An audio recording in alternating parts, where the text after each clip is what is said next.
Hi friends, welcome to my channel. இது நம்ம taste. இன்றைக்கி நம்ம பார்க்க போகிறது என்னென்னா, சிக்கனோட ஈரலில் எப்படி கிரேவி பண்ணுறது அப்படிங்கிறத பார்க்கலாம். எண்ணெய் சூடானதும் அதில் ஒரு மீடியம் சைஸ் வெங்காயத்தை கட் பண்ணி ஆட் பண்ணியிருக்கேன். சிக்கன் சூடு அப்படிங்கிறனால அதில் நல்லெண்ணெய் ஆட் பண்ணியிருக்கேன்.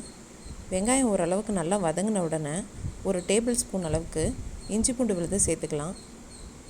பச்சை வாசம் போகிற அளவுக்கு நல்லா வதக்கிட்டே இருக்கணும். இதை இப்போ இதில் 2 மீடியம் சைஸ் தக்காளியை கட் பண்ணி ஆட் பண்ணிக்கலாம். இப்போ இது கிரேவி அப்படிங்கிறதுனால 2 தக்காளி ஆட் பண்ணியிருக்கேன். ஒரு வேளை ஃப்ரை அது மாதிரினா ஒரு தக்காளி போட்டால் போதும். தக்காளி நல்லா வதங்கணும், அதுக்காக ஒரு ஸ்பூன் உப்பு ஆட் பண்ணிக்கலாம். இது கூடவே ஒரு ஸ்பூன் மஞ்சத்தூளும் ஆட் பண்ணிக்கலாம். நான்வெஜ்லாம் பண்ணும்போது மஞ்சத்தூள் கொஞ்சம் நிறையாவே ஆட் பண்ணலாம், ஏன்னா அது நம்ம உடல் ஆரோக்கியத்துக்கு ரொம்பவும் நல்லது. தக்காளி வெங்காயம் ஓரளவுக்கு நல்லா வதங்கிருச்சு. இதில் ஒரு கொத்தளவுக்கு கருவேப்பிலை சேர்த்துருக்கேன். இதை நல்லா கலந்து விட்டுட்டு இப்போ இதுக்கு தேவையான மசாலாவை ஆட் பண்ணிக்கலாம். ஒரு டேபிள் ஸ்பூன் அளவுக்கு மல்லித்தூள், 1லேருந்து 1.5 ஸ்பூன் மிளகாய்த்தூள் சேர்த்துக்கலாம்.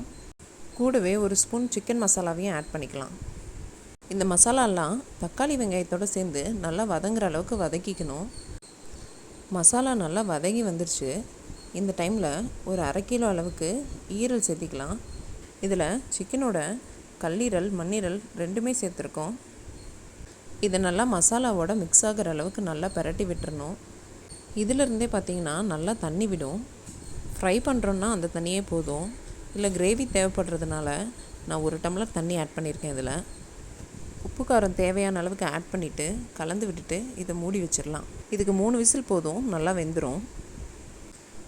இதை ஓப்பன் பண்ணிவிட்டு ஒரு 5 மினிட்ஸ் அளவுக்கு நல்லா கொதிக்க விட்டோம் அப்படின்னா நல்லா கிரேவி ஸ்டேஜுக்கு வந்துடும்.